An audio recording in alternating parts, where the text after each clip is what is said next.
मई 1974 में होंडा वालों ने 2 बंदे जापान से पाकिस्तान भेजे सिर्फ ये चेक करने के लिए पाकिस्तान में किस किस्म की मोटरसाइकिल कामयाब हो सकती है। वो लोग पहले Thailand, Malaysia, Indonesia, Iran, Philippine सब जगहों से घूम घाम के वो लोग यहां पे पहुंचे थे और जो कुछ उन्होंने इन सब मुल्कों में देखा वो जापान में कोई सोच भी नहीं सकता था। ये एक नॉर्मल बात है कि वहां बच्चा टैंकी पे बैठा और बीवी पिछली सीट पे, चौथा बंदा भी अपनी जगह निकाल लेता है। कुछ लोग तो सब्जी, गोश्त और बाकी सौदा भी हैंडल में से लटकाते हुए घूमते नजर आते हैं। मैंने मोटरसाइकिल को वहां गधा गाड़ी की जगह इस्तेमाल होते हुए भी देखा है। ये बयान उस बंदे ने होंडा वालों को दिया जो हमारे जैसे मुल्कों के लिए मोटरसाइकिल बनाने वाले डिपार्टमेंट का हेड था। फिर वो कहने लगा वो लोग उस वक्त तक तेल नहीं बदलते जब तक तेल पानी ना हो जाए। एयर फिल्टर बदलने का तसव्वुर उनके यहां दूर दूर तक नहीं और मोटरसाइकिल की चेन उस वक्त तक नहीं बदलते जब तक वो चेन कवर से टकरा के टूट ना जाए। एक के बाद दूसरा, दूसरे के बाद तीसरा, तीसरे के बाद चौथा, हमने लगातार ऐसे मंजर देखे जिनका जापान में कोई तसव्वुर भी नहीं कर सकता। होंडा 125 से पहले 3 डिजाइन आते थे। 1968 में CS90, 1959 में CB100 और 1973 में S110। उन सबको बराबर देखभाल चाहिए होती थी, मार नहीं खाते थे और होंडा तरक्की पजीर मुल्कों में अपना शेयर तेजी से गिरता हुआ देख रहा था। जब ये सूरत हाल रिसर्च हेड को बताई गई तो उन्होंने फौरन कहा मुझे एक ग्राफ पेपर, कंपास और कुछ ज्योमेट्री वाली चीजें दो। सुबह वो बंदा एक नए इंजन डिजाइन के साथ दफ्तर आ गया। उधर जो बंदा डिपार्टमेंट हेड था उसने भी एक लाइट वेट और कम देखभाल वाले इंजन का डिजाइन बनाकर सामने रख दिया।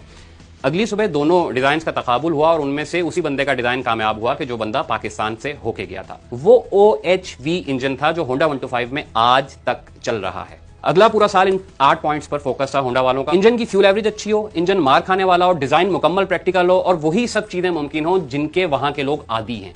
पूरी मोटरसाइकिल की देखभाल करना आसान हो, फ्रेम ऐसा हो जो 4 बंदों का वजन और उसके साथ इजाफी वजन भी बर्दाश्त कर सके, पेट्रोल की टंकी ऐसी हो कि बच्चा आराम से बैठ सके, मोटरसाइकिल का रंग और स्टिकर ऐसे हो जो ऑडियंस के लिए अपीलिंग हो, सीट लंबी हो, 2 के बजाय 1 सीट हो। पहले आपने देखा होगा मोटरसाइकिलों में 1 सीट आगे की अलग होती थी, पिछली अलग होती थी, वो ना हो और पीछे कैरियर भी हो ताकि फालतू सामान रखा जा सके। दिसंबर 1974 में इंजन की फाइनल शक्ल सामने आई और उसे जापानी मिस्त्रियों के सामने रखा गया कि इसे खोलें और इसे दोबारा बंद कर दें।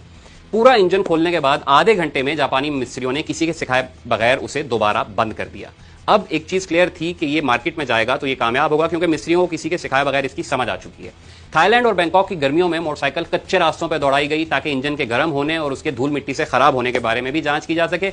ये सब चीजें चेक की, पेट्रोल जगह जगह से डलवा के चेक किया गया कि कोई कचरा वचरा तो नहीं फंस रहा, कोई ऐसा मसला तो नहीं है। सब कुछ करने के बाद 1975 में होंडा CG125 को मार्केट में पेश कर दिया गया। 1992 में होंडा 125 पाकिस्तान में भी बनना शुरू हो गई। अब सवाल ये पैदा होता है कि होंडा 125 के टंकी टापे 1975 से लेकर अब तक बहुत ज्यादा तब्दील क्यों नहीं हुए।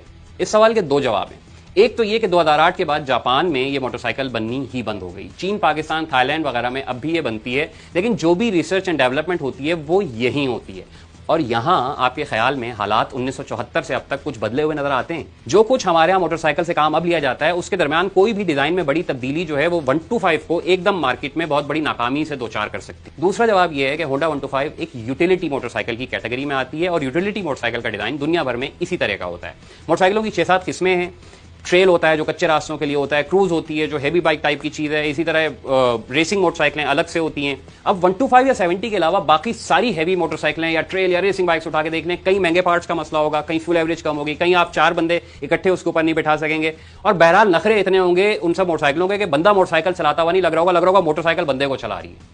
हाँ, जो आदमी 125 को यूटिलिटी मोटरसाइकिल के तौर पे खरीदता है वो अच्छी तरह जानता है कि इससे क्या क्या काम लिए जा सकते हैं और ये मोटरसाइकिल किस किस्म के सारिफीन को दिमाग में रख के बनाई गई है। कंपनी ये जानती है कि यूटिलिटी मोटरसाइकिल डिजाइन में कोई भी ऐसी चीज शामिल करना या तब्दीली करना चंगी भली मार्केट को छेड़ने वाली बात होगी। कम से कम पुर्जों के साथ ज्यादा से ज्यादा वजन खींचना, सामान रखने की जगह होना, इंजन को कम से कम देखभाल दरकार होना और एक मोटरसाइकिल पे सारी फैमिली का आना जाना मुमकिन बना लेना, ये सारे पॉइंट पाकिस्तानी मोटरसाइकिल मार्केट में एक आम आदमी की जरूरत होते हैं। जब तक ये जरूरत बाकी है तब तक चाहे वो होंडा हो, चाहे सुजुकी हो, चाहे कोई चीनी यूटिलिटी मोटरसाइकिल हो, उन सब के बुनियादी डिजाइन ऐसे